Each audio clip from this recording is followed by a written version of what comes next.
Hello everyone. I hope you all are well. So आज हम जिस टॉपिक के क्वेश्चंस प्रैक्टिस करने वाले हैं that is human muscular system. I hope ये क्वेश्चन सीरीज़ आपको पसंद आ रही होगी। सो वीडियो को लाइक और चैनल को सब्सक्राइब कर दीजिएगा। सो चलिए स्टार्ट करते हैं with our first question that is iron responsible for unmasking of active site for myosin for the cross section activity is.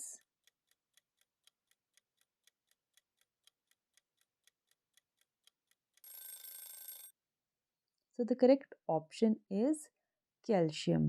जो कैल्शियम आयन है that is responsible for unmasking active side of myosin so that कि actin और myosin जो है वो combine करके complex एक्टोमायोसिन form कर सकें एंड मसल कॉन्ट्रैक्शन पॉसिबल हो।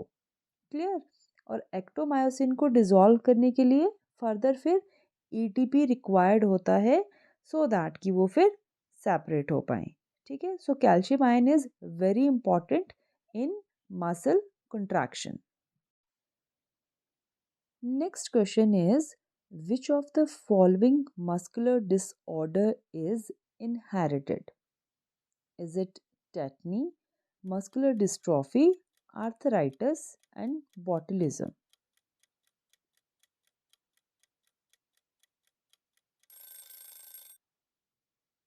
So the correct option is muscular dystrophy.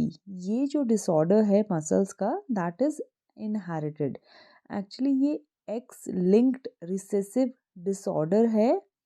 X linked है important point and second is it is X linked recessive disorder. So अगर आपके पास एक्स क्रोमोसोम है और फीमेल्स में दोनों एक्स क्रोमोसोम जो हैं वो उनके पास ये डिफेक्ट होना चाहिए और मेल में जो एक एक्स क्रोमोसोम है उसके पास ये डिफेक्ट होना चाहिए। सो अगर एक्स क्रोमोसोम में प्रेजेंट है ये डिफेक्ट दैट मीन्स कि ये फिर इनहेरिट करेगा। ठीक है। Next question is during muscle contraction in humans क्या होता है मसल कॉन्ट्रैक्शन में ह्यूमंस में सार्कोमियर शॉर्ट नहीं होती, ए बैंड सेम रहता है, A H and I band short होते हैं या एक्टिन फिलामेंट शॉर्ट होता है। सो द करेक्ट ऑप्शन इज कि जो ए बैंड है that remains same. A band is what? A band is the length of myosin filament. ठीक है ना। So that remains the same. Right. So A filament का वैसे जो पेरिफेरल रीजन होगा जो बाहर वाला रीजन होगा that also contain some areas जहाँ पे कि एक्टिन फिलामेंट भी प्रेजेंट होता है। राइट। बट ये जो ए बैंड है उसका जो लेंथ है वो सेम रहता है, वो शॉर्ट नहीं होता। ठीक है। मसल कॉन्ट्रैक्शन पे अगला क्वेश्चन है tissue which connect muscle to bone is. उसको हम लिगामेंट कहते हैं, टेंडन, मसल फाइबर या फिर कनेक्टिव टिश्यू। द टिश्यू जो मसल और बोन के बीच प्रेजेंट है सो दैट इज टेंडन। और ये जो है वो फ्लेक्सिबल नहीं होती। ठीक है ना। जो ये टिश्यू है और बोन के बीच जो कनेक्शन है that is known as ligament. और जो लिगामेंट होते हैं दे आर फ्लेक्सिबल, उनमें मूवमेंट होता है। ठीक है। So that is the joint between muscle to bone is tendon. अगला क्वेश्चन है in the centre of each A band there is a smaller band called dash where only myosin filament is present. जो A band है, ठीक है ना, sarcomere का वो band जो कि सेम रहता है मसल कॉन्ट्रैक्शन में, जिसकी लेंथ इंक्रीज डिक्रीज नहीं करती। सो ए बैंड का जो सेंटर है that is known as H zone. Right. और जो ये एच जोन है यहाँ पे सिर्फ मायोसिन जो फिलामेंट है वही प्रेजेंट होगा, एक्टिन फिलामेंट की प्रेजेंस यहाँ पे नहीं होगी। ठीक है, so that is represented by H zone, centre of A filament. जो ए बैंड है उसके सेंटर को कहते हैं H zone. Next question is name the term used to describe sustained contraction of a muscle। जो मसल है वो काफ़ी लंबे टाइम तक जो है कॉन्ट्रैक्ट ही रहेगी, उस कंडीशन को क्या कहते हैं? Muscular hypertrophy, muscular atrophy, muscle fasciculation और tetany. So the correct answer is tetany. It is a state of sustained contraction of a muscle. काफ़ी स्ट्रॉन्ग जो हैं ये कॉन्ट्रैक्शंस होती हैं, मतलब हाथ पांव बिल्कुल जो हैं वो टेढ़े ऐसे मुड़ जाते हैं, ठीक है, so that is tetany. Next question है what is sarcomere? It is a part between two A lines, part between two H lines, part between two I bands and part between two Z line. What is the sarcomere? So the correct answer is part between two Z line। ठीक है ना, जो sarcomere है that consist of two half I bands means isotropic bands means कि उन region में actin filament present होगा and it consist of one anisotropic band। ठीक है ना, वन 1/2 आई बैंड, ठीक है, और दूसरी साइड पे भी हाफ आई बैंड होगा और सेंटर में जो है वो ए बैंड होगा। That is a sarcomere. Next question is name any auto immune disorder of muscle. ठीक है, ऑटो इम्यून डिसऑर्डर को जो है वो इनहेरिटेड डिजीज से कंफ्यूज नहीं करना है, ठीक है, सो इनमें से ऑटो इम्यून डिसऑर्डर कौन सा है? That is the myasthenia gravis। It is a autoimmune disorder of muscle। ये जो है ऑटोजोम्स का डिसऑर्डर है। सबसे पहली बात इम्पॉर्टेंट जो है एलोजोम का नहीं है, सेक्स क्रोमोजोम का नहीं है, that is a autoimmune disorder. और इसमें जो न्यूरोमस्कुलर जंक्शन है वहाँ पे हमारा जो ट्रांसमिशन ऑफ सिग्नल होता है उस मोटर एंड प्लेट में वहाँ जो सिग्नल ट्रांसफ्यूजन है उसमें प्रॉब्लम आ जाता है, उसकी वजह से ये जो ऑटोइम्यून डिसऑर्डर है मसल्स का ये होता है, ठीक है। अगला क्वेश्चन है which of the following is contractile protein of muscle? Right, is it actin, myosin, tubulin और एक्टिन एंड मायोसिन बोथ?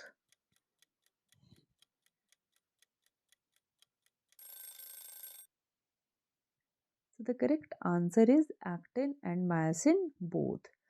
अब देखिए मसल्स में दो टाइप की प्रोटीन आएगी, एक आएगी कॉन्ट्रैक्टाइल प्रोटीन, दूसरी आएगी रेगुलेटरी प्रोटीन। जो एक्टिन मायोसिन है they are the contractile protein, ठीक है, मसल कॉन्ट्रैक्शन इन्हीं की वजह से होगा। इसके अलावा जो रेगुलेटरी प्रोटीन्स होती हैं दे आर ट्रोपोनिन, ट्रोपोमायोसिन जो होती हैं these are the regulatory protein, means की जो कॉन्ट्रैक्शन में मसल्स की कॉन्ट्रैक्शन में हेल्प करेंगी, उनको कहेंगे रेगुलेटरी प्रोटीन, और कॉन्ट्रैक्टाइल प्रोटीन है एक्टिन एंड मायोसिन। अगला क्वेश्चन है sliding filament theory can be best explained as. Options are actin and myosin filament shortens and slide each other, actin and myosin filament do not shorten but they slide each other। Next option is when myofilament slide each other, actin filament shorten while myosin filament remains the same। Last option is all। So correct answer है कि जो actin and myosin filaments है they do not shorten। ऐसा नहीं है कि उनकी length short होगी, रेदर वो क्या करेंगे जस्ट स्लाइड करते हैं वो एक दूसरे पे, ठीक है ना, एक्टिन मायोसिन फिलामेंट जो है उनका लेंथ शॉर्ट नहीं होगा, but they will slide and they will form the actomyosin complex. Next question is myoglobin जो होता है that can bind to, myoglobin किससे बाइंड करता है? 1 oxygen molecule, 2 oxygen molecule, 3 oxygen molecule and the 4 oxygen molecule.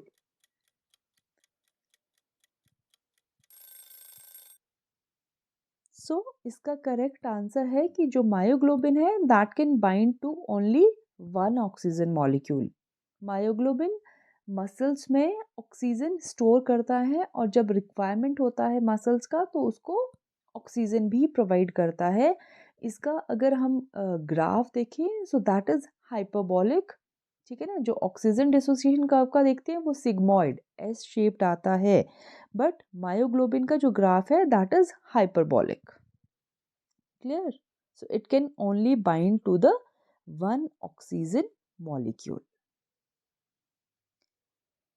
Next question is syncytium condition is shown by, first is skeletal muscle, smooth muscles, both or none.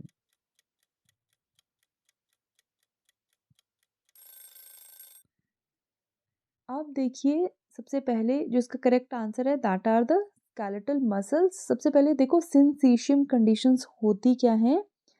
जब nuclear division जो है that is not followed by cytoplasmic division, ठीक है ना। Suppose एक काफ़ी बड़ा area है, सेल है, उसके अंदर एक न्यूक्लियस है, वो न्यूक्लियर डिवीजन होता जाएगा बट उसका जो साइटोप्लाज्म है वो सेपरेट नहीं होगा। एक ही साइटोप्लाज्म में एक ही जो प्लाज्मा मेम्ब्रेन है उसके अंदर बहुत सारे न्यूक्लियाई हो जाएंगे, और वो कंडीशंस कहाँ पे देखने को मिलती हैं? स्केलेटल मसल्स में, तभी वो मल्टी न्यूक्लिएटेड होती हैं, ठीक है। Next question is muscles form dash % of body weight. Muscle जो है वो बॉडी वेट का कितना % बनाती हैं?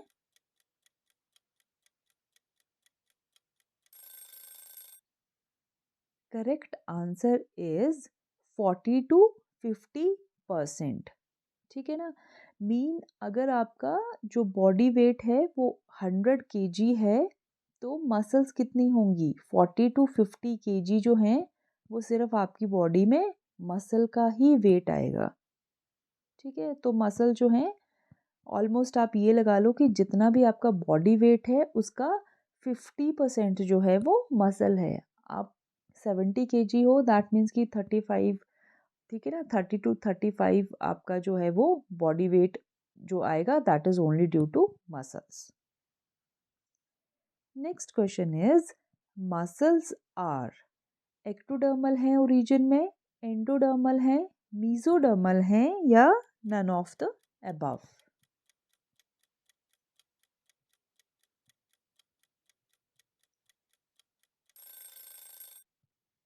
सो द करेक्ट आंसर इज कि जो मसल्स हैं they are mesodermal in origin. MC याद रखना, मसल्स मीजोडर्मल हैं। एक्सेप्शंस जो आएंगी इसमें वो आई की मसल आएंगी, इरिडियल मसल और जो सीलियरी मसल्स होती हैं ना आई में, ठीक है। इरिडियल मसल एंड द जो सीलियरी मसल्स होती हैं जो लेंस को भी होल्ड करती हैं, ये जो मसल्स हैं these are ectodermal in origin. Otherwise जो मसल्स हैं they are endodermal in origin. So exceptions आएंगी iridial and the ciliary muscles of eye. Next question is Cory's cycle occurs in liver or kidney, muscle and kidney, liver and muscle, and liver and the pancreas. Right? So this is the question for you. I hope you know the answer. अगर आपको answer पता है तो आप comment box में लिख दीजिए, तो आपका भी प्रैक्टिस हो जाएगा। अदरवाइज़ मैं आपको कल के नेक्स्ट जो भी प्रैक्टिस सीरीज़ आएगी उसमें इसका आंसर बता दूंगी। सो कॉरी साइकिल कहाँ पे होता है ह्यूमन बॉडी में? That is the question. So that's all for today. I hope you like the video and you also like the questions. So मिलते हैं एक नए वीडियो के साथ. Take care. Bye bye.